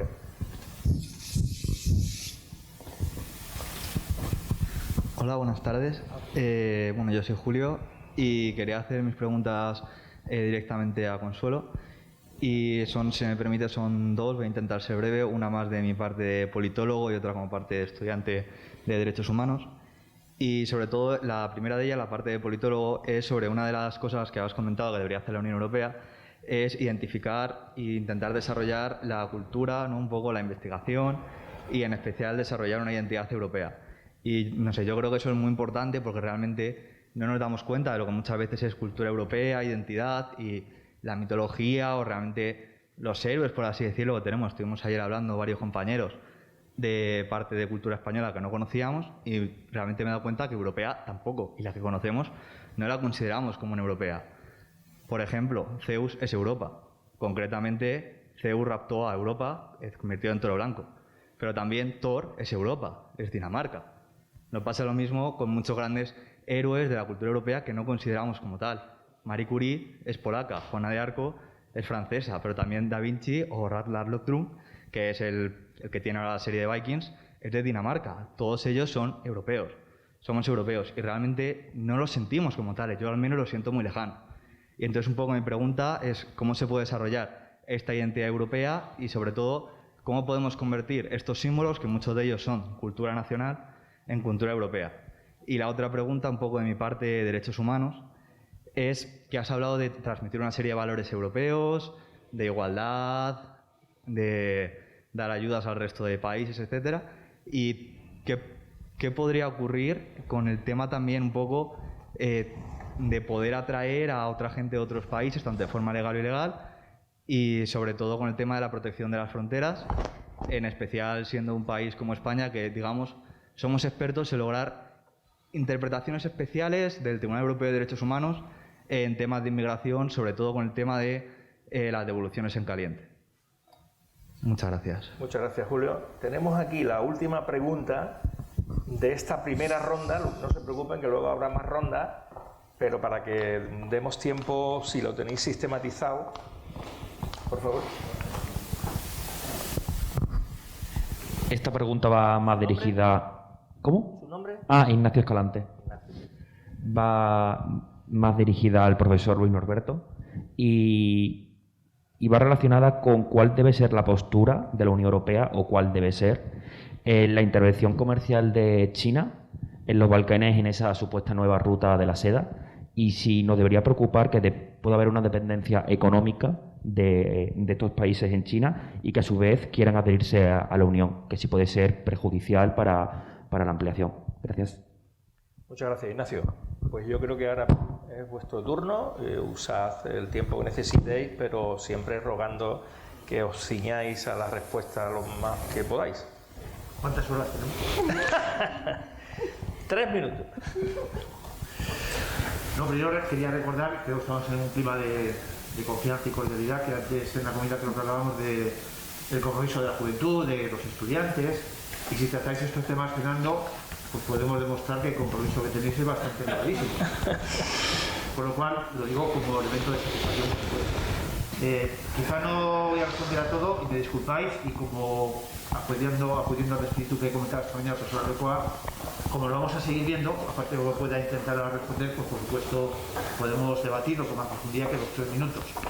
Pero, perdón, disculpad. No, es que no lo he dicho. Esto no me cuenta, ¿no? Hay que dar respuesta. Que me estoy dejando el dedo. Ya, creo que ya. Ahora. Bueno, voy al grano, por decirlo así. La cooperación es para el desarrollo. Según interpretemos qué es desarrollo, pues evidentemente aquí cada actor luego puede juzgar qué tipo de cooperación tiene. En el caso de la Unión Europea lo tiene bastante perimetrado en ese sentido. Todo proyecto, toda acción de la comunidad de la Unión Europea en materia de desarrollo tiene que estar vinculado siempre a 3 escenarios, sea lo que quieras que haga, que son todo lo que se refiere al sistema democrático, Estado de Derecho, derechos humanos, la igualdad de género y la dimensión medioambiental. Lo pidas para lo que lo pidas. Entonces, en ese sentido, bueno, ya interpretamos a partir de ahí de qué tipo de desarrollo estamos hablando. Si no existe alguna de esas dimensiones, y si la cooperación de tal país no se involucra en cómo fomentar la igualdad de género, tienes que medir el impacto que va a tener. No simplemente que lo hagas por añadir un elemento más cuantitativo. Pues entendemos qué tipo de actor está practicando una cooperación u otra en función de un desarrollo u otro. Y es verdad que luego la casuística puede ser inmensa en ese sentido. La responsabilidad fundamental del desarrollo de cualquier lugar del mundo, incluyendo la Unión Europea, en este caso de fuera de sus fronteras, no es de la Unión, evidentemente. Lo dice claramente la Agenda 2030 y es parte de, bueno, de ese código de conducta del desarrollo. El desarrollo es la responsabilidad fundamental de cualquier gobierno. Tiene que entender primero el desarrollo de su ciudadanía. Y a partir de ahí contar con colaboración, si la solicita, por ejercicio de corresponsabilidad, con actores externos, que complementan siempre esfuerzos nacionales. No llevamos nuestro desarrollo a tal o cual sitio. Complementamos, desde ese diálogo, ese tipo de desarrollo. Y a partir de ahí, evidentemente, pues en línea con lo que creo que también preguntabais, disculpa si ahora no identifico el nombre, cómo disociar el diálogo político, la cooperación y el comercio. El comercio no es una demanda solo en ese sentido de la Unión Europea. Desde 1964, en la primera conferencia sobre Naciones Unidas de Comercio y Desarrollo, el lema, aunque no figurara así explícitamente en la declaración final, era comercio no ayuda, mientras que los donantes lo invertían, daban ayuda, pero no facilitaban el comercio a más de países eminentemente productores de materia prima, casi exclusivamente. Con lo cual esa reivindicación evidentemente es parte de ese código, pero a demanda de los países que desde hace ya décadas vienen reivindicando otras reglas de comercio que sean, digamos, menos injustas, inequitativas, aparte de otras cuestiones que no hemos mencionado, como la lucha contra la evasión fiscal, la elusión fiscal, etcétera, etcétera, etcétera, que también serían parte de esa gobernanza económica. Mencionaban los acuerdos con Centroamérica. Yo creo que ahí, lo hemos comentado muchas veces, la Unión Europea, sin que fuera Unión Europea, incluso con estados que no eran miembros, pero ya estaban asociados, como España y Portugal, en esos casos, fueron en parte socios muy activos de ese enfoque de desarrollo. No hay seguridad sin desarrollo, no hay desarrollo sin seguridad. Y es verdad que luego, claro, pues ciertas condiciones, situaciones nacionales han llevado a que en países como El Salvador haya más víctimas de violencia cuando el país está en paz que cuando había una guerra civil en El Salvador. Con lo cual, bueno, algo tenemos que reflexionar también en ese sentido. No por nuestra responsabilidad directa, pero algo tenemos que reflexionar también en ese sentido, ¿no? Y comentabas, con mucho acierto, porque esas cuestiones también hemos comentado como ejercicios a veces de simulación, está por aquí el compañero Alexis, en el caso, por ejemplo, del acuerdo con Cuba. Claro, la Unión, como sabemos, exige que en cualquier acuerdo haya una cláusula democrática. Ya te planteas cómo negociar con los parámetros de la democracia en la Unión Europea un acuerdo que tiene que incluir esa cláusula con el gobierno cubano. Está la cláusula democrática, está instalada. Y es lo que tú planteabas, si la cláusula está en un acuerdo, habrá reciprocidad. O sea que yo no pondría evitar que en un momento dado una de las partes indicara qué tipo de circunstancias se están produciendo para que no se produciera en la democracia en Cuba o en algún lugar de la Unión Europea. Entiendo que cualquiera de las partes, por medio de la forma que se regula la aplicación y seguimiento del tratado, del acuerdo, comisiones mixtas, etcétera, etcétera, podría llevar a esa mesa, a esa comisión mixta, la situación no solo en Cuba, siempre pensamos que lo malo pasa en Cuba, en Liberia, etcétera, etcétera, sino que hago un cuestionamiento del sistema democrático dentro de la propia Europea. Y por desgracia tenemos casos bastantes ahora para elegir. Y también recordando, y esto forma parte un poco de esa ADN, de cómo, imagino que mañana saldrá el tema de las sanciones, me acuerdo siempre que la premisa fundamental en este tipo de cuestiones era aplicar la dimensión positiva. Se trata de apoyar a quien más está en connivencia con los derechos humanos y la democracia que acudir a las sanciones. Conocemos la historia del palo y la zanahoria. Bueno, aquí se trataba fundamentalmente de que promover desde la Unión Europea, y hemos conocido casos en la transición en Chile. Una buena parte de las defensoras de derechos humanos en México lo han podido hacer gracias al apoyo de la Unión Europea y a que se articulaba en ese acuerdo con México, que evidentemente el gobierno mexicano no lo veía con buenos ojos, y cualquiera que recuerde la historia de México puede comprender perfectamente que rechace la intromisión en asuntos internos. Si te han invadido no sé cuántas veces, te han quitado parte de tu territorio, pues lo lógico es que pienses que no puede haber ninguna injerencia en asuntos internos, aparte que esté en la Carta de la ONU, etcétera, etcétera, etcétera.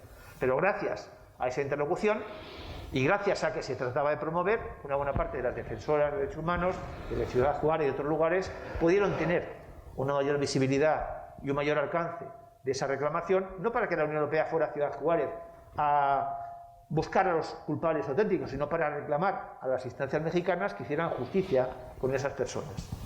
Esto puede sonar a veces a esa especie de bonismo que tiene la Unión Europea, pero si insisto, se trata más de aplicar la parte positiva, de apoyar en la parte negativa, es decir, emplear sanciones contra aquellos que incumplen sistemáticamente con los derechos humanos. Y quizá me he dejado alguna cuestión, pero repito, si se me ha olvidado, disculpas, y en todo caso, si podemos charlar también, incluso en una cena, podemos dedicarnos a esto, pues por mi parte también, como veis, absolutamente encantado. Muchas gracias. Pues Norberto, ¿tú quieres? Sí, bueno, lo de la cena yo creo que ya podemos... ¿Tú no estás listo? Hombre, yo creo que ya podemos desintoxicarnos un poco luego en la cena hablando de otras cosas. Bueno, en realidad a mí específicamente dirigida, yo creo que solamente era la pregunta de Ignacio y puedo comenzar por ahí. Bueno, yo creo que ese es un magnífico ejemplo de esto que mencionaba al final de mi intervención, de hasta qué punto puede verse afectado ese valor intrínseco de la unidad de acción de la Unión Europea, que es algo que siempre le criticamos o que a la Unión Europea a la hora de proyectarse hacia el exterior y que tiene que ver también con el tema de la exigencia de unanimidad, etcétera, y que precisamente en la política comercial es donde mejor tenemos resuelto y trabajado, ¿no? Entonces, cuando introducimos o acentuamos esa dimensión geopolítica de la política comercial, pues puede verse amenazada en mayor medida esa unidad que hemos sabido preservar, incluso en circunstancias complejas, como he intentado explicar antes, a lo largo de estas últimas décadas. Y yo creo que esto es un buen ejemplo. No es que esto tenga que ver exclusivamente con la política comercial, pero hay diferentes puntos de vista entre los Estados miembros y hay Estados miembros que son más proclives a aceptar el incentivo de poder captar, Mercedes lo decía esta mañana también, ciertas inversiones procedentes de China, incluso en sectores fundamentales, en lugar de tratar de, digamos, cerrar filas en torno a una posición de la Unión Europea que además en estos temas geopolíticos pues suele tardar en llegar y muchas veces queda reducida al mínimo común denominador. Entonces, esa es... yo creo es un ejemplo magnífico, pero también en eso la pandemia, si algo ha tenido de positivo, entre comillas, es que nos ha hecho caer en la cuenta dramáticamente de que, si me permitís la expresión, nos ponemos las pilas en esto o estamos perdidos. Es decir, esta comunicación de la Comisión de febrero, que yo creo que es importante, utiliza sobre todo otra vez el concepto de que nuestra política comercial más geopolítica debe basarse en el concepto de una autonomía estratégica abierta. Por lo tanto, esto de mezclar términos, Mercedes, no es solo tuyo, la Comisión lo hace y lo presenta como algo novedoso, ¿no? Es decir, hemos caído en la cuenta de nuestra dependencia y de la necesidad que tenemos de reforzar nuestra autonomía sin necesidad de cuestionar el que nuestra economía y nuestra visión del comercio continúe siendo abierta, ese compromiso con el multilateralismo, etcétera. Bueno, del resto de cuestiones hay muchas sobre las que me gustaría decir cosas. El famoso acuerdo con Mercosur. Bueno, el acuerdo con Mercosur está paralizado, sigue paralizado en estos momentos, en parte, no voy a ser tan ingenuo de decir que ese es el principal motivo, pero en parte por esas cuestiones, por cuestiones medioambientales, por cuestiones de exigir un mayor compromiso de los socios de Mercosur en este ámbito. Digo que no voy a ser tan ingenuo porque obviamente es verdad que la comisaria Malmström consiguió cerrar hace ahora 2 años, en julio del 19, este acuerdo que veníamos negociando desde hacía 20 años con intervalos y momentos de suspensión de las negociaciones con los socios del Mercosur, y se consiguió cerrar hace ahora 2 años y después, bueno, hemos asistido a los acontecimientos que hemos asistido, pero si ese acuerdo no ha avanzado todavía y no está, digamos, formalmente en fase de, bueno, ni siquiera que yo sepa ha sido firmado formalmente y por supuesto no ha entrado en fase de ratificación, es precisamente por esos recelos que, bueno, han servido también a algunos Estados miembros para reabrir sus preocupaciones por el impacto comercial que puede tener el acuerdo. Bueno, hay muchos más temas. Hablaba también los temas de de derechos sociales, medioambientales, etcétera, en el marco del comercio. Esto es un tema complejo y delicado, ¿no? Porque, claro, los acuerdos son acuerdos entre dos partes. Entonces, los terceros estados, nosotros estamos dispuestos a asumir compromisos en distintos ámbitos, exigimos la cláusula democrática, que algunos aceptan de mejor grado que otros, pero claro, tú no puedes obligar a un tercer estado con el que estás negociando y firmando un acuerdo que incluye infinidad de cuestiones a asumir, por ejemplo, compromisos concretos en cuanto a la exigibilidad del cumplimiento, por ejemplo, en materia de derechos sociales o medioambientales. Esto ha ocurrido en parte en un acuerdo, digamos, no sospechoso desde este punto de vista, el acuerdo con Corea del Sur, en el que se ha abierto un procedimiento, la Unión Europea lo ha abierto, con temas que tienen que ver con derechos sociales en Corea del Sur. Y el sistema a través del cual se ha hecho, que era el que permitía el acuerdo, no ha sido un arbitraje, que suele ser el mecanismo habitual, sino que es lo que se llama un grupo de expertos que examina el tema, emite un informe y en gran medida ha dado razón a la Unión Europea, pero con un efecto jurídico, digamos, en términos prácticos, muy limitado. Y luego, claro, aquí también yo recuerdo, estaba recordando cuando hablabais, y no quiero con esto, hace unos años hubo un incendio en una fábrica textil en Bangladesh, en el que estaban implicados empresas europeas que producían allí. Y yo recuerdo haber hablado sobre este tema con un diplomático español que en ese momento trabajaba en el Consejo. Y, pues claro, Bangladesh es probablemente, y tú me corregirás si no es así, el principal beneficiario del SPG de la Unión Europea. Y claro, se planteó, suspendemos la aplicación del SPG. Esto se valoró allí. Y en el Consejo, al Consejo llegaron demandas de asociaciones de trabajadores de Bangladesh diciendo, por favor, no suspendan el acuerdo. Porque si suspenden el acuerdo y dejamos de poder exportar en las condiciones en las que exportamos a la Unión Europea, nos hunden definitivamente. Es decir, que no son tan fáciles las cosas en la práctica como las podemos ver desde un punto de vista de análisis académico, en un foro como este, que es obviamente muy importante. Y además, como decía José Ángel, a mí me alegra mucho escuchar vuestras intervenciones y ver el interés que mostráis por estos temas y la sensibilidad que mostráis por estos temas. Y ya termino, aunque sea porque me pierde aquí un poco la debilidad como jurista. Te sorprende, creo que era Diego, el tema del acuerdo con Centroamérica, los 3 pilares, etcétera. Claro, la Unión Europea plantea eso, es decir, plantea un modelo de libre comercio. Uno dice, libre comercio con Centroamérica, eso es jauja para la Unión Europea. Abrirnos los mercados, como vosotros tenéis una capacidad exportadora mínima, para mí no es ninguna amenaza más que en algún sector concreto. Bueno, la parte comercial es muy asimétrica en cuanto a la eliminación de barreras. Pero además la Unión Europea dice desde el principio, tiene que ir acompañada de diálogo político y de cooperación. El problema en la práctica, y esto es una especie de tecnicismo jurídico, es que la parte comercial la podemos poner en práctica inmediatamente, porque la comenzamos a aplicar de manera provisional de forma inmediata. Las otras partes no entran en vigor hasta que no se ratifica y entra en vigor todo el acuerdo. Y eso supone no solo la aprobación del Parlamento Europeo, sino de los parlamentos de todos los Estados miembros, más los Estados centroamericanos. Eso supone que a veces la ejecución de esos acuerdos en esa otra dimensión se retrasa 4, 5, 6 años, por todos estos problemas jurídicos que evitan el que puedan, o impiden, mejor dicho, el que puedan entrar en vigor de forma inmediata, mientras que la parte comercial es de aplicación inmediata, como digo, porque se puede aplicar provisionalmente al ser una competencia exclusiva de la Unión. Bueno, y me quedo aquí, porque si no me voy a extender demasiado. Por favor. Sí, vamos, tienes el tu micro, ¿no? Ah, perdón. Enciéndelo y... Dale fuerte. Dale fuerte, un momentito. No. Que se te ponga... Ya está. Sí. Ya está. Bien, en primer lugar, ¿se me oye? Sí. No, Sí, habla un poquito más fuerte y se oye bien. bueno, pues... No, es que el micro es aquel, no es este. Ese es tu micro. Ah, es que el que te acercabas aquí. Bueno, son un cantante. Ah, venga.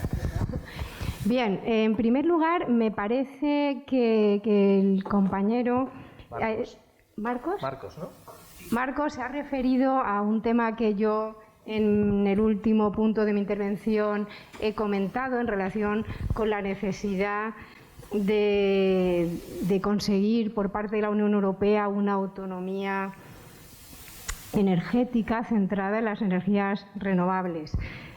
Por las indicaciones que usted ha dado, posiblemente incluso sabe bastante más que yo sobre las posibilidades reales en el momento actual, que no de cara al futuro, puede tener la Unión Europea de renunciar a la energía nuclear, por ejemplo, en favor de otro tipo de energías que fueran suficientes, ¿no?, para la Unión Europea. Yo no soy una experta, lo que sí que tengo claro que dentro de esa ambición que decíamos de hacer propuestas de futuro es que la Unión Europea tarde o temprano tendrá que plantearse esa autonomía en relación con el gasto energético, ¿no?, para no depender de entrada de estados que en algún momento puedan pues condicionar muchos elementos a la entrega de esa energía absolutamente imprescindible. Y bueno, eso por un lado. No puedo decirle más porque, sinceramente, no sabría qué capacidades tiene la Unión Europea para utilizar estas nuevas energías necesarias. En segundo lugar, el compañero, que no recuerdo el nombre. No sé si ha sido Diego, ¿no? No, allí, el filósofo. Jorge. Bien, en relación con lo que usted me decía o le preocupa, a ver, ¿dónde he tomado nota? Bueno, había dos aspectos, ¿no? Uno, que cuando me he referido a la cuestión de la identidad europea, ¿no?, el por qué nos sentimos europeos, si es que nos sentimos, yo creo que esto está directamente relacionado con el desconocimiento por parte de los ciudadanos europeos, que provoca, de hecho ha provocado esa desafección por parte de muchos de nosotros en ocasiones por puro desconocimiento.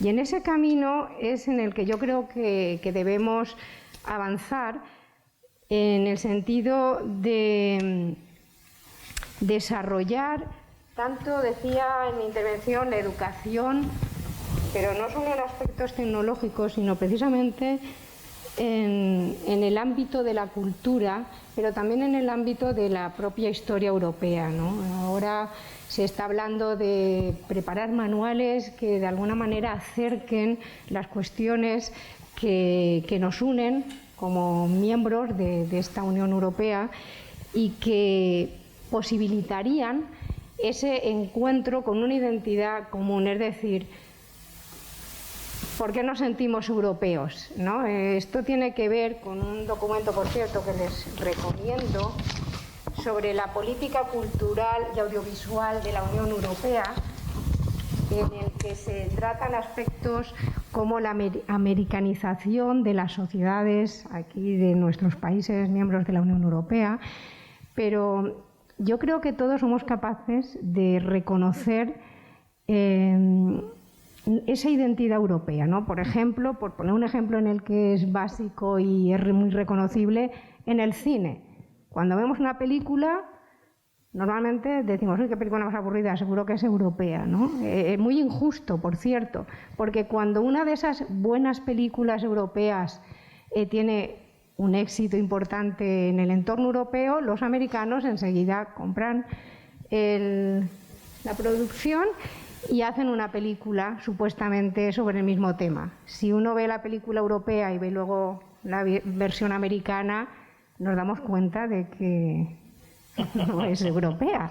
Es decir, que precisamente esa ignorancia que tenemos sobre qué es lo que nos identifica es el problema de desconocimiento en el que hay que apoyar, decía, estudios, investigaciones sobre la historia europea. Eso por un lado. Luego, muy interesante me ha parecido la cuestión en relación con los derechos humanos de la inmigración. Yo aquí recordaría unas palabras otra vez, del alto representante cuando hablaba no hace mucho de el riesgo de autodisolución del proyecto europeo, cuando hablaba precisamente de problemas de inmigración. Es decir, hasta ese punto la inmigración es un problema para la Unión Europea. Sobre todo porque no podemos seguir, entre comillas, presumiendo de valores, de derechos humanos y de hacer devoluciones en caliente de menores, por ejemplo. Es que es incompatible. Es que al final no somos creíbles. Y perder la credibilidad creo que es lo peor que le puede pasar a un proyecto de futuro como es el de la Unión Europea, con lo cual hay que trabajar en intentar compatibilizar el respeto de los derechos humanos hasta sus últimas consecuencias y el acceso de otros pueblos, de otras personas a nuestro entorno europeo, ¿no? Aparte, en el caso concreto español, es que ni siquiera se quieren quedar en España, en realidad quieren irse al norte, quieren ir a Alemania. Y sobre los derechos humanos, siempre me acuerdo cuando hablamos de estas cuestiones de una visita hace ya bastantes años, por cierto, de una delegación de la Unión Europea que se fue a China muy preocupada por las violentas violaciones de los derechos humanos, que eran y que son, sin duda. Sin embargo, el entonces, que no recuerdo en absoluto qué presidente era en ese momento, a la delegación española, europea, le contestó que el primer derecho humano era comer. Lo que quiero señalar es que es difícil, ¿no? Es difícil cuando hablamos de derechos humanos tener las cosas tan claras. Y yo creo que la Unión Europea hoy por hoy, después de los últimos acontecimientos que lamentablemente ha tenido que sufrir, como el hecho de no saber